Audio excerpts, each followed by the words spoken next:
sin quererlo, elegimos este día para la presentación, para la charla, y el día de hoy la gente que nos ve, entérese, seguramente ya lo saben algunos, Claro. hoy entraron en vigor los aranceles y finalmente todos cerramos porque finalmente los aranceles se establecieron en 25% al valor de carácter generalizado.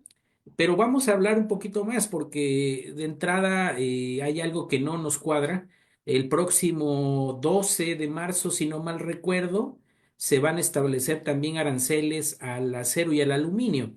Y lo que no nos cuadra es que si ahorita está diciendo el gobierno americano a través de la CBP, que es el organismo oficial para hacer esta clase de anuncios, que son generalizados al 25%, salvo dos regímenes arancelarios que marcaron por ahí, que tienen que ver sobre todo con la economía china.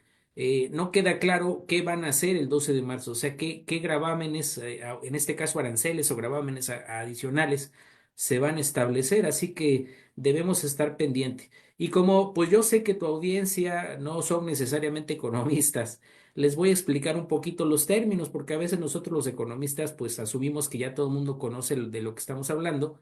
Los aranceles son un impuesto, así como usted paga impuesto por el ingreso que recibe, o sea, por su salario le paga al gobierno una parte de ese ingreso que recibe y a eso se le denomina impuesto, o cuando va al súper y compra alguna mercancía y por ahí en el ticket dice IVA, el IVA es un impuesto al valor agregado o un impuesto al consumo, pues de la misma forma los aranceles. Los aranceles son un impuesto que va directamente a los consumidores. Es decir, quien paga el impuesto es el consumidor. Y ojo, los aranceles que a partir de hoy están en funcionamiento y que puso el gobierno norteamericano no son aranceles que directamente pague el consumidor mexicano. Más bien, estos aranceles los van a pagar los consumidores norteamericanos. Todo aquel norteamericano, cualquier actividad que lleve a cabo, empresarial, de servicios, en el hogar, la que me digan, todo ciudadano norteamericano, cuando necesite algo desde México, es decir, cuando tenga que importarlo, pues lo que va a ocurrir es que cuando esa mercancía cruce las aduanas, va a detenerse y ahí le van a poner este 25% adicional sobre el valor que tiene ya en este momento. Entonces, claramente, tan solo por al presentarlo de esta forma, creo que ustedes pueden darse cuenta que ya vamos a ver un incremento en el costo de las mercancías, pero inicialmente solo para los ciudadanos norteamericanos. Y les digo inicialmente porque las economías de México y de los Estados Unidos, ahorita vamos a dejar de lado a China y vamos a dejar de lado la charla momentáneamente a Canadá también. Entonces, lo que va a ocurrir es que en un periodo posterior de mantenerse estas tarifas, lo que va a ocurrir es que nosotros también indirectamente los estaremos pagando y peor aún si las autoridades mexicanas, que parece que el domingo, Andrés, por ahí la gente que nos ve, el domingo la presidenta convocó a una plaza pública Sí, exacto. para presentar la estrategia en contra de estos aranceles que hoy se pusieron en marcha y todo parece indicar que serán otros aranceles. Entonces, en ese sentido es lo que les estoy diciendo. Si el gobierno mexicano ahora grava algunas mercancías norteamericanas, pues a quien está grabando no es a los norteamericanos, a los que está grabando directamente sería a los consumidores mexicanos, a todos nosotros que requerimos algún componente de aquel país, algún producto. Estamos muy acostumbrados a esto.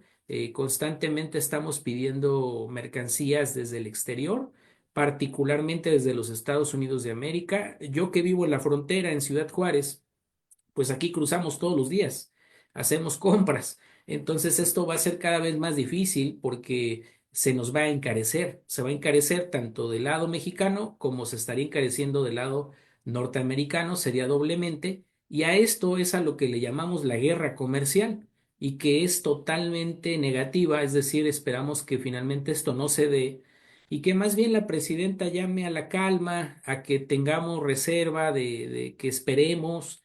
Quizás recuerden que creo que el jueves va a tener una conversación telefónica con el presidente Trump y que finalmente ella ha mostrado tener liderazgo, creo que hasta cierto punto cordura, pues espero que ella pueda llegar a un buen acuerdo con él y finalmente le haga ver que no es conveniente para la región de América del Norte, o sea, haya Canadá, Estados Unidos de América y México, pues no es conveniente el establecimiento de aranceles, que finalmente podemos llevar a cabo las tareas que se nos pide, que son de control de la migración y de combate a los grupos delincuenciales, pues lo podemos llevar a cabo mediante otra estrategia y que no implique la coerción o que no implique este sometimiento por una vía económica. Entonces, vamos a hablar un poquito más de eso. Yo me voy a apoyar, me apoyaré en una presentación simplemente para irme guiando y no desviarme demasiado de la charla. Entonces, permítame aquí la voy a compartir para que la vean. Y Adelante, bueno, doctor. aquí se va a ver, mira Andrés, me confirma si se está viendo Ya se ve muy bien, doctor. perfecto. Entonces, les decía, básicamente ya inició este asunto de los aranceles, ya no es una hipótesis, ya es una realidad. Y bueno, la idea inicial, fíjense lo extraño del asunto, porque se está utilizando un instrumento económico, un instrumento que tiene la finalidad de fortalecer la industria nacional. Es decir, cuando un gobierno, como en este caso los Estados Unidos de América, establece aranceles, lo que en teoría debería de estar pensando es que los está estableciendo para fortalecer su industria nacional, para que los consumidores norteamericanos prefieran componentes nacionales, o bien reduzcan su consumo de productos desde el exterior, en este caso de México. Pero no está ocurriendo así en este momento. El discurso que el presidente Trump ha estado insistentemente presentando entre los medios es de que se utilizan los aranceles como una forma de control de la migración ilegal y como una forma de control de la delincuencia, particularmente el tráfico de drogas, una en particular que ha hecho énfasis, que es el fentanilo.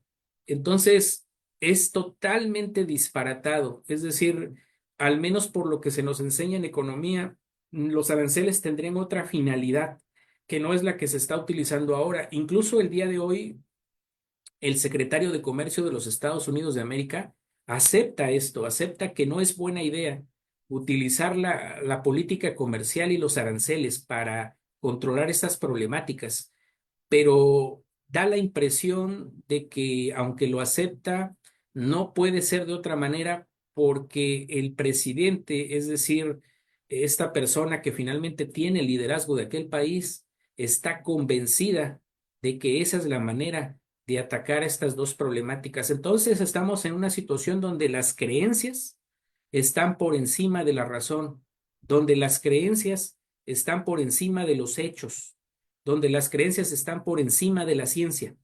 Estamos entrampados en una situación realmente grave y lo que es peor, por eso acepté cuando Andrés me invitó a participar en sus medios de divulgación, porque justamente lo que quería yo es hablar con ustedes y desde una posición neutra, científica, decirles que esto no es adecuado y que se tiene que manejar de otra forma y que es un engaño. Fundamentalmente es un engaño para los votantes norteamericanos. A ellos se les está vendiendo la idea en Norteamérica, incluso muchos hispanos que votaron por Donald Trump, se les está vendiendo la idea de que esta es la estrategia más exitosa, que podría dar éxito, buenos resultados para el control de la inmigración y el tráfico de drogas, pero esto es mentira totalmente. No será así y lo que podría ocurrir es justamente de lo que vamos a hablar en un momento. La presidenta mexicana, por otra parte, he visto que se han vertido críticas hacia su desempeño en este tema, pero muchas de ellas son con poco fundamento. La presidenta ha tratado de no ser incendiaria, es decir, de no tomar este tema y crear alarma entre la población y particularmente entre los inversionistas. Ha tratado de ser muy mesurada y eso está bien. y ha señalado insistentemente que lo que pretende es lograr un acuerdo con el presidente Trump para que deje de lado este asunto, para convencerlo de sus efectos negativos. Incluso el secretario de Economía de México, Marcelo Ebrard, dedicó varias horas a explicar el por qué desde la parte técnica los aranceles terminarían deteriorando a las dos economías y terminarían dinamitando la relación que por 40 años hemos establecido. O sea, es histórica, pero que se ha fortalecido los últimos 40 años mediante el comercio. Esto se le pondría o se le puso fin ya de manera unilateral con la decisión del día de hoy. La realidad también es que quizás en el fondo de esto se encuentre el hecho de que el gobierno norteamericano y quien lo encabeza pretende tomar ventaja en la relación con México, más de la que ya se ha tomado históricamente. Es decir, México siempre ha tenido una relación desequilibrada con los Estados Unidos de América. Históricamente hemos sido abusados, a diferencia del discurso que hoy se presenta, en el que se dice que nosotros somos los que estamos abusando al traernos sus fábricas, traernos sus empleos y tener un superávit comercial con ellos. La realidad es que los que hemos sufrido el abuso somos nosotros, porque le hemos proporcionado a la industria norteamericana trabajadores con una alta calidad y a un muy bajo precio, y básicamente le hemos hecho una transferencia de mano de obra en estricto sentido, tanto la que trabaja en el lado mexicano como la que está establecida y cruza de manera ilegal hacia los Estados Unidos de América. Le hemos estado haciendo transferencias netas de riqueza al ciudadano norteamericano común y, claro, por supuesto, a sus autoridades. Entonces, yo lo que creo es que se está manejando un discurso inverso a lo que he dicho, para tratar de tomar una posición de ventaja nuevamente, y una ventaja mayúscula, en el marco de renegociar el TEMEC. Primero hay que recordar que lo que hoy llamamos TEMEC fue precisamente impulsado por el presidente Trump en su primera versión, en su primera etapa en la Casa Blanca. Así que este acuerdo que hoy tenemos es el resultado de lo que él negoció en aquel momento, también con una guerra comercial y una amenaza de aranceles en aquel momento. Y hoy está, creo, entrando en un escenario similar, pero con una mayor agresividad para tratar de lograr una mayor penetración en la economía mexicana y tomar el control de activos estratégicos en nuestro país. Me parece que por ahí va esta insistencia y este aparente comportamiento absurdo que manifiesta, pero que en el fondo podría tratarse de tratar de tomar el control de nuestra economía por esta vía. Así que de ahí que será importante que las autoridades se tomen en serio este asunto y se muevan y nos comuniquen de forma transparente a qué acuerdos se han llegado o se van a llegar. L- Independientemente de lo que sigan haciendo los norteamericanos, nosotros tenemos que presionar desde nuestros diferentes ámbitos individuales, de nuestras profesiones, para que el país se reindustrialice, porque al menos lo que en economía hemos demostrado con varios trabajos es que la economía tiene una desindustrialización prematura. Entonces hay que trabajar para que esto se revierta, y hay que trabajar también para que la dependencia que tenemos con Norteamérica también se reduzca, sin que perdamos la relación, en el marco de mantener una relación de negocios con ellos, pero buscando tener ya acceso a nuevos mercados, como por ejemplo Centroamérica y Sudamérica.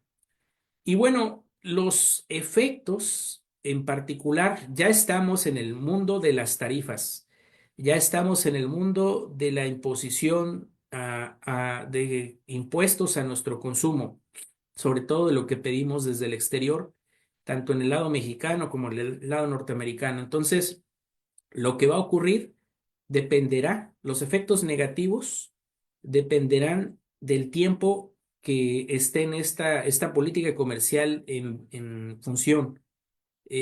Los optimistas creemos que es una amenaza, que es un instrumento político y que finalmente durará poco. Los pesimistas consideran que el presidente Trump viene recargado y que asumirá una posición radical y que en consecuencia así será los próximos 4 años. Si este escenario negativo es el que finalmente observamos, pesimista, lo que va a ocurrir con la economía es que crezca menos de lo esperado. Hoy en día la economía ya está creciendo poco. Se presentó el dato al cuarto trimestre del 2024 por parte del INEGI y nos informó que decrecimos 0,6%. Si ahora calculamos cuánto creció en todo el 2024, pues la economía apenas creció 1,2%. Y de acuerdo a los cálculos que un servidor ha hecho en el laboratorio de economía que soy corresponsable, la economía pronosticamos apenas si crecerá este año 0,8%, pero les traigo una mala noticia, que este 0,8% solo sería alcanzable si desaparece el escenario actual de aranceles, porque si esto se mantiene, la economía podría decrecer entre 1 y 2%, o sea, el decrecimiento sería de -1 o de -2%, dependiendo de que sean o no permanentes estos aranceles para las exportaciones mexicanas. El segundo efecto tiene que ver con el empleo. Todos queremos tener empleo. Claro, seguramente hay personas que tienen la sensación de que no es necesario trabajar, pero bueno, en un estándar necesitamos trabajar para tener un ingreso, para tener acceso a los satisfactores, a aquello que nos gusta, aquello que nos brinda satisfacción. Entonces, tener un empleo es clave para nuestras vidas. Actualmente la economía mexicana no está generando empleos. No es algo nuevo, es algo viejo, porque también ya lleva mucho tiempo sin crecer satisfactoriamente. Entonces, en el escenario sin aranceles, la economía mexicana este año tendría que generar aproximadamente entre 400,000 y 600,000 empleos. Y alguien dirá, ¿es mucho o es poco? Es poco, porque la economía mexicana requiere generar algo así como 1,200,000 empleos cada año. Así que esta cifra de generación para este año quedaría muy alejada de lo que necesitamos. Y otra vez, si los aranceles persisten y si luego México también aplica aranceles o tarifas o barreras no arancelarias, es decir, otras medidas para limitar lo que importamos desde Estados Unidos, esto va a provocar que el empleo sea todavía menor a las cifras que les estoy presentando. Ahí sí no tenemos un cálculo de cuánto podría ser la reducción, pero sería menor de esos 400 a 600,000. Los otros efectos están por el lado de lo que los mexicanos que trabajan en Estados Unidos de América nos envían. En el caso de las remesas, inicialmente se esperaría un descenso, después una normalización de las remesas, pero en una etapa inicial esperaríamos que éstas cayeran. Y no es cosa para despreciar, porque hay muchas regiones de México, familias enteras, que dependen de estas remesas, así que tendría un deterioro importante el bienestar familiar como resultado de la caída de las remesas. El otro rubro que también esperamos que caiga es el gasto de gobierno. El gobierno depende de que la economía crezca, de que la actividad privada esté vibrante, pero cuando tienes aranceles, pues tienes incertidumbre, tienes preocupación y claramente hay reducción de la inversión y esto hace que la economía crezca menos y en consecuencia el gobierno recaude menos. Y si el gobierno recauda menos, ya no puede gastar. Y si quiere gastar con menos recaudación, la única alternativa que le queda es el endeudamiento. Es decir, el trasladar el pago de lo que hoy se está gastando a las próximas generaciones, lo que es algo muy dañino. Así que ese es otro de los problemas que veremos como resultado de este escenario que arrancó hoy. El tipo de cambio. El tipo de cambio nominal es la relación que existe entre los pesos y los dólares. Y actualmente el tipo de cambio se administra por el mercado, es decir, los dólares que se demandan, los dólares que se ofertan, los pesos que se demandan, los pesos que se ofertan, esas relaciones determinan el precio del tipo de cambio y entonces está determinado por el mercado. Y tras el anuncio de los aranceles, lo que vimos es una gradual depreciación de nuestro peso, es decir, que se pagan más pesos por cada dólar. Pero luego, a lo largo de este día, hemos visto ya una recomposición del peso. Entonces, el escenario va a ser que los próximos 4 años el tipo de cambio sea muy volátil. Y ustedes dirán, ¿y eso qué efecto tiene? Bueno, de que no podemos planear a largo plazo. Para para hacer negocios en materia, sobre todo internacional, pues se requiere tener un tipo de cambio estable. Y si el tipo de cambio está alterando su valor constantemente, pues eso no nos va a permitir tomar buenas decisiones, no nos va a permitir planear adecuadamente. Y ese será otro efecto que están teniendo ya estos aranceles. Y luego, si llega a depreciarse demasiado el peso, puede haber un traslado a la inflación porque casi todo lo que nosotros consumimos en México proviene de fuera, proviene de los Estados Unidos de América, y claro, tendría a encarecerse en la medida en que nuestra moneda se deprecie. Por cierto, la depreciación también juega un papel positivo, porque cuando nuestra moneda se deprecia, las exportaciones que generamos también se vuelven más baratas para el resto del mundo, y en ese sentido hay como un factor de impulso. Y ahí hay que a ver cuál compensa a cuál, porque hay un efecto negativo de la depreciación, pero también hay un efecto positivo de la depreciación. Y el consumo, esperamos que se reduzca. Actualmente la economía mexicana está sostenida con pincitas y esas pincitas tienen que ver mucho con la demanda interna, tienen que ver con el consumo de ustedes, el mío.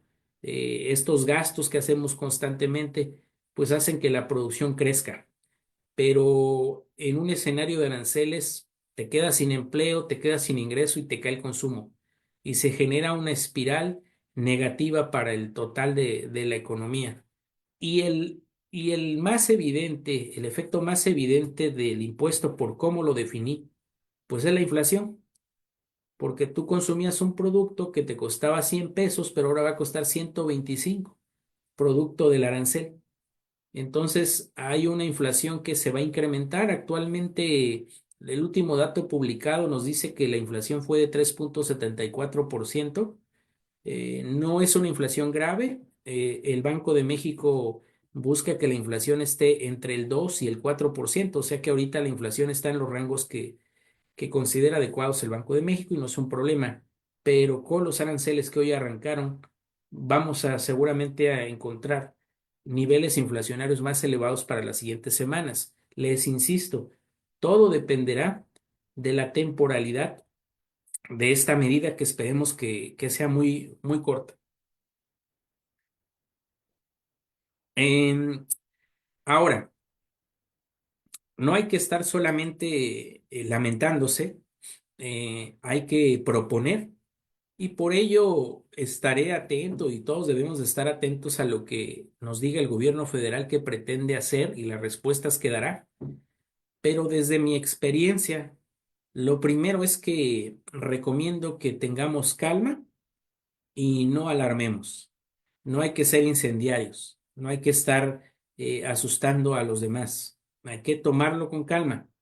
Hay que recordar que el presidente Trump ya en varias ocasiones resbaló porque primero dio una fecha, luego la cambia, luego la vuelve a cambiar, al día siguiente incluso, es decir, comete errores y ahora ya está los aranceles, pero nuevamente puede volverse a retractar en corto, es decir, incluso los próximos días y esto perder efecto totalmente sus amenazas. Así que lo que yo recomendaría es tener calma.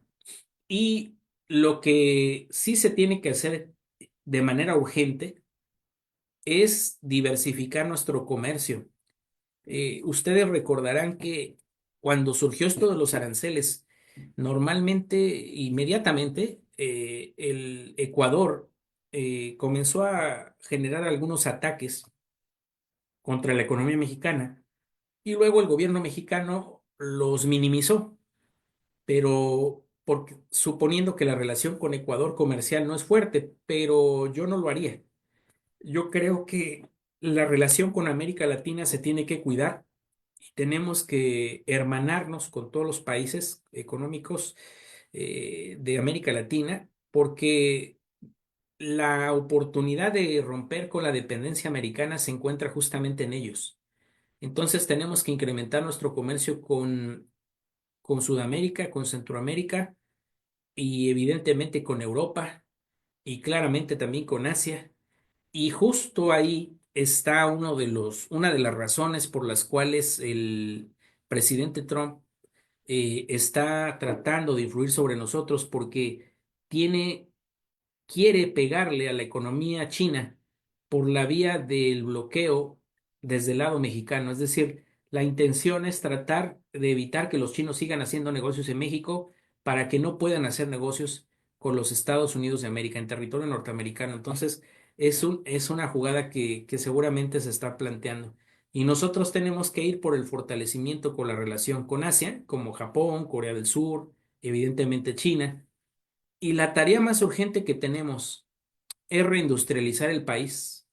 La gente más joven que nos ve ya ni se acuerda porque ya vivieron una época de libre comercio, una época de libre mercado, una época de baja intervención del Estado y una época donde no había empresas, casi empresas industriales mexicanas. Hubo otra época antes de esta en la cual México implementó una estrategia de industrialización y le funcionó. Lo hizo entre 1940 y 1970 del siglo XX. Entonces, tenemos que retomar esa estrategia y tenemos que crear empresas propias. Y no solo mandar el mensaje de que lo hecho en México está bien hecho, porque ¿qué es lo que se hace en México? Hoy poco. Entonces tenemos que complementar una estrategia de hecho en México con efectivamente empresas mexicanas en sectores industriales estratégicos, incluso en sectores industriales convencionales.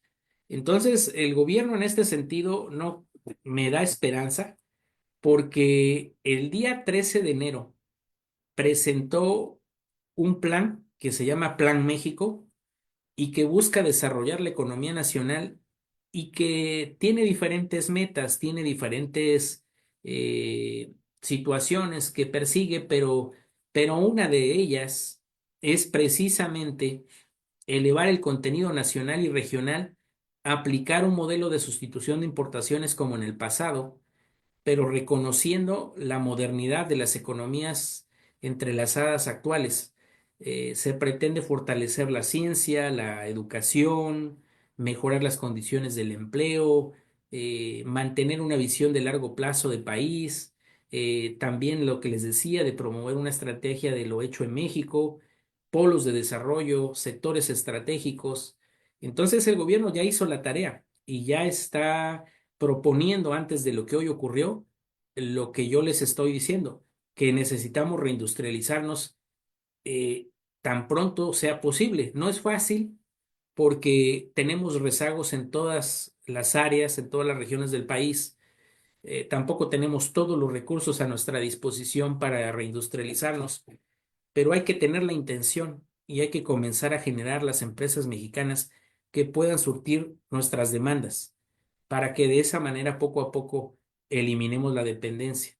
Aquí les presento del Plan México algunas de las metas.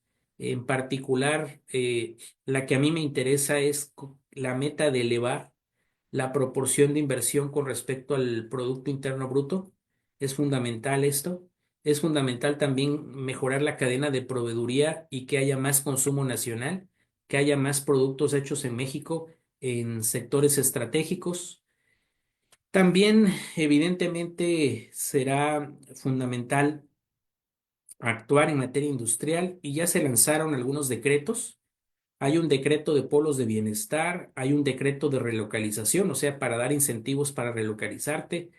Se fortalece el decreto de la IMEX en su versión 4.0 y se habla sobre el financiamiento a todas las estrategias de reindustrialización con el apoyo de la banca de desarrollo. Entonces se están dando algunos pasos Esta información es de enero, por cierto. O sea, en este mes de marzo ya se avanzó un poco más y se está contemplando en particular para hacer frente a todo este escenario negativo, invertir en energía e invertir en agua, que son dos renglones de la economía que debes de cuidarlos muy bien porque justamente son los motores de la industria y de nuestras vidas. Es decir, no podríamos funcionar sin agua y sin energía. Así que requerimos que haya una fuerte inversión, tanto pública como privada, en estos sectores y el Plan México lo tiene contemplado. Así que vamos por buen camino. Obviamente, estas son ideas escritas, comunicadas públicamente, son acuerdos que hasta ahora se han logrado, pero todavía falta seguir avanzando y que no pase lo que siempre ocurre en el caso de nuestros países en América Latina y en México en particular, que se queda en el nivel del discurso. Esperemos que esta vez estas propuestas de apoyo a sectores se vuelvan una realidad. Como pueden ver, también la educación es clave y el tema de la vivienda, seguramente muchos de ustedes ya lo han estado sufriendo, pues también ahí ya se está viendo cómo incentivar este asunto para que haya más vivienda y para que más personas también accedan a la vivienda, regularicen sus propiedades, entre otras, y de esta manera la vivienda se convierta en una palanca del bienestar individual y familiar. Y en cuanto a los polos, pues aquí están en pantalla, son algunas regiones que se han identificado. En particular también han identificado sectores que se deberán de impulsar, como el sector de semiconductores, de química, de petroquímica, el automotriz, el de bienes de consumo, el de textiles, el de farmacéutica, el aeroespacial, el agroindustrial. Y claro, faltan algunos ahí, como el nanotecnológico, el de robótica, el de inteligencia artificial, este, nanomédicos. Entonces, en fin, faltan sectores, pero bueno, ya es un buen paso que se estén identificando algunos.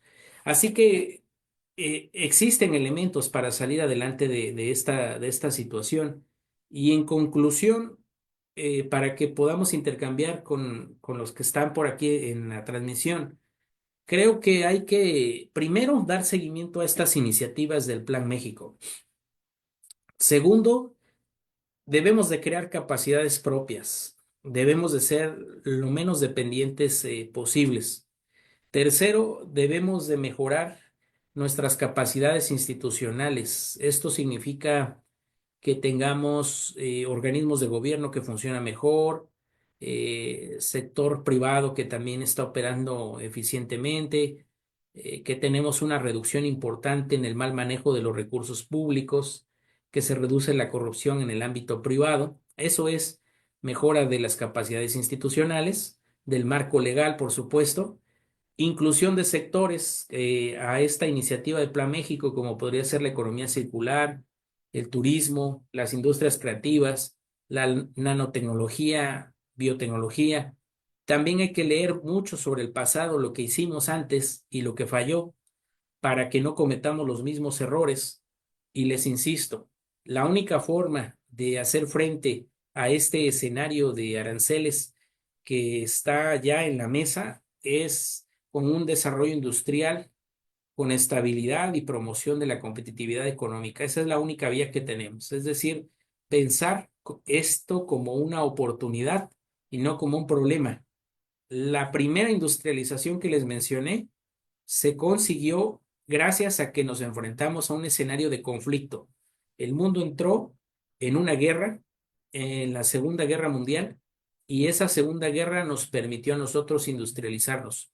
Hoy estamos en una nueva guerra. Afortunadamente no es una guerra de tipo militar, es una guerra comercial, y esta guerra comercial nos permitirá entonces tomarlo como una oportunidad para reindustrializar la economía mexicana.